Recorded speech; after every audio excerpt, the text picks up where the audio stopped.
વચનામૃત સારંગપુરનું 5મું. અન્વય વ્યતિરેકનું. તારીખ 1/9/1820 શુક્રવાર. સંક્ષિપ્ત સાર. પહેલો, મહાત્મ્ય સહિત ભક્તિ જ વાસના ટાળ્યાનું અચળ સાધન છે. સાર બીજો, જીવ, ઈશ્વર, અક્ષર બ્રહ્મ ને પુરુષોત્તમનું અન્વય વ્યતિરેકપણું બતાવ્યું છે. સાર ત્રીજો, મહિમા જાણી મન પરોવીને જે પ્રભુના દર્શનાદિ કરે છે તેને જ તેનું પૂરું ફળ મળે છે, બીજાને તો બીજબળ થાય છે. સ્વામિનારાયણ હરે, સ્વામિનારાયણ હરે.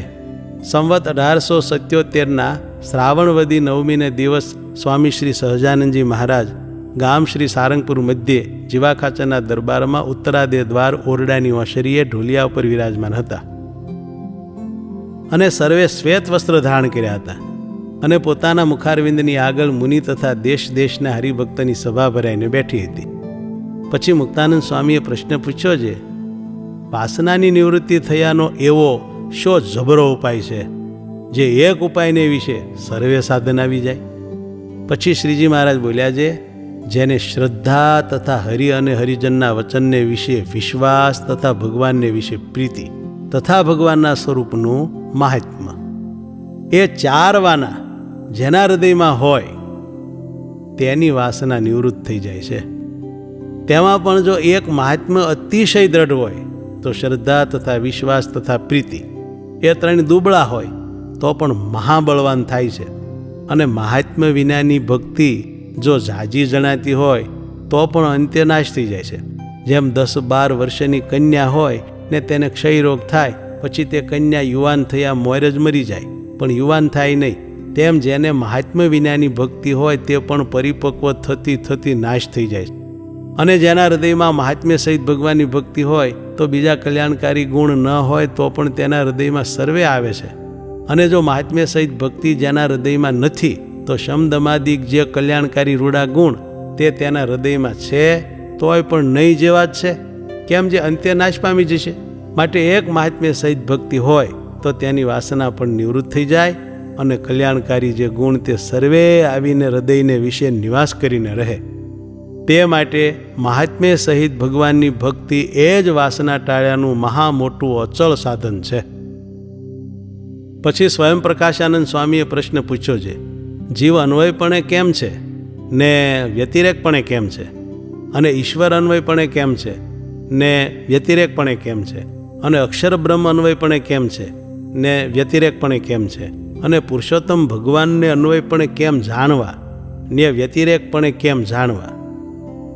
પછી શ્રીજી મહારાજ બોલ્યા છે, જન્મ મરણનું ભોગતા એવું જે જીવનું સ્વરૂપ તે અન્વય જાણવું, અને અછેદ્ય અભેદ્ય અવિનાશી એવું જે જીવનું સ્વરૂપ તે વ્યતિરેક જાણવું, અને વિરાટ સૂત્રાત્માને અવ્યાકૃત એ 3 શરીરમાં એક રસપણે વર્તે એ ઈશ્વરનું અન્વય સ્વરૂપ જાણવું, અને પિંડ બ્રહ્માંડથી પર સચ્ચિદાનંદપણે કરીને જે નિરૂપણ કર્યું છે તે ઈશ્વરનું વ્યતિરેક સ્વરૂપ જાણવું, અને પ્રકૃતિ પુરુષ તથા સૂર્ય ચંદ્રાદિક સર્વે દેવતા તેનું જે પ્રેરક તે અક્ષરનું અન્વય સ્વરૂપ જાણવું, અને જે સ્વરૂપને વિશે પુરુષ પ્રકૃતિ આદ્ય કાંઈ ઉપાધિ રહેતી નથી, એક પુરુષોત્તમ ભગવાન જ રહે છે, એ અક્ષરનું વ્યતિરેક સ્વરૂપ છે.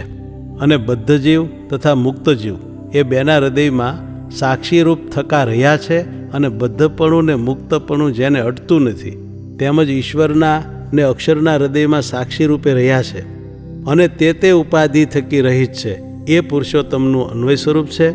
અને જીવ, ઈશ્વર ને અક્ષર તે થકી પર જે અક્ષરાતીત સ્વરૂપ એ પુરુષોત્તમનું વ્યતિરેક સ્વરૂપ જાણવું, એવી રીતે અન્વય વ્યતિરેકપણું છે.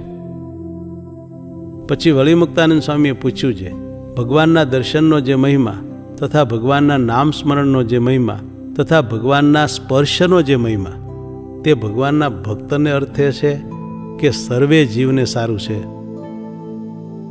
પછી શ્રીજી મહારાજ બોલ્યા છે, દર્શનાદિકનો તો ભેદ જુદો જ છે. તે કહીએ તે સાંભળો છે. જ્યારે એ દર્શનનો કરનારો ભગવાનના દર્શન કરે છે ત્યારે એનું મન છે તે દૃષ્ટિ દ્વારે આવીને તે સહિત દૃષ્ટિ જો દર્શન કરે તો તે દર્શન એવું થાય છે જે વિસારે તોય પણ વિસરે નહીં. એવી રીતે મને સહવર્તમાન ત્વચા સ્પર્શ કરે તો તે સ્પર્શ પણ વિસરે નહીં. જેમ ગોપાંગનાઓના ભગવાન પ્રત્યે ભાગવતમાં વચન છે જે, હે ભગવાન, જે દિવસથી તમારા ચરણનો સ્પર્શ થયો છે તે દિવસ થકી તમ વિના જે સંસારના સુખ છે તે અમને વિષ જેવા લાગે છે. એવી રીતે સર્વે જ્ઞાનેન્દ્રિય કરીને મને સહવર્તમાન જે દર્શન સ્પર્શ શ્રવણાદિક થાય છે તે કોઈ કાળે વિસરી જતા નથી. જેમ અજ્ઞાની જીવ હોય તેણે મને સહવર્તમાન જે પંચ જ્ઞાનેન્દ્રિયો તેણે કરીને જે વિષય ભોગવ્યા હોય તે વિસારે તોય પણ વિસરે નહીં. એવી રીતે ભગવાનનું પણ મને સહવર્તમાન જે દર્શનાદિક કરે છે તેને જ દર્શનાદિક જાણવું, અને બીજાને તો દર્શન થયું છે તોય પણ ન થયા જેવું છે. કાજે જે સમયે એને દર્શન કર્યા તે સમયે એનું મન તો ક્યાંય ફરતું હતું. માટે એ દર્શન એને કાં તો 1 દિવસમાં વિસરી જશે, અથવા 5 દિવસમાં, અથવા 50 દિવસમાં, અથવા 6 મહિનામાં, અથવા વર્ષમાં, અથવા 5 વર્ષમાં જરૂર વિસરી જશે, પણ અંતે રહેશે નહીં. માટે જે મહાત્મ્ય જાણીને અતિશય પ્રીતિએ કરીને મને સહિત દ્રષ્ટિ આદિ જ્ઞાન ઇન્દ્રિય કરીને દર્શન સ્પર્શાદિક કરે છે તેને જ તેમનું ફળ છે.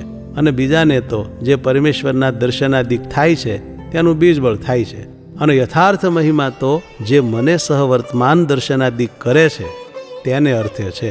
ઇતિ વચનામૃતમ સારંગપુરનું 5મું વચનામૃત થયું.